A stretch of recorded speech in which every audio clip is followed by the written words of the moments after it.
මේ දෙයියනේ මේක බෑනේ මම ෆේල් වෙයි තමයි ෆේල් වෙයි. මේක පුළුවන් උනේ දෙන්නෙකුට විතරයි. ඒතර ගොඩක් විතර ෆේල්. එහෙම ෆේල් වෙනවා.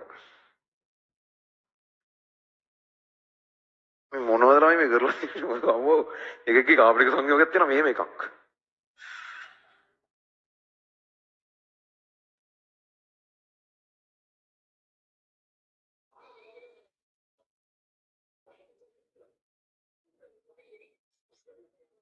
කාබන්ට පිස්සු වගේ උඩ වන්දනද තුනක් තුන් පැත්තෙන් ගාලා තව ඩබල් බොන්ඩෝ එක්කක් ගහලා ඒකේ ඊළඟ පියවර මේක. ඔය ඔක්කොම අර මං කියපු පැටලිල්ල තමයි වෙ තියෙන්නේ. ඔය මේ මම දන්නවා හිතන හරියක හිතලා කලබලයට ලියද්දි වෙන එකක් ලියලා මේ තියෙන්නේ. නැතුක මේ ඕගනික් බැරිකමට නෙමෙයි මේක වෙන්නේ. මේ නිකම්ම H+ එකක් දැම්ම අර ගොවිච්චුණා. ඒ වෙන්නේ නැහැ. ඔය තියෙන්නේ කලබලෙ තියෙන්නේ. ඒක අර හිතේ හරියට හැදෙලා තියෙන්නේ. ලියනකොට වෙන ඒවා ලියන්නේ.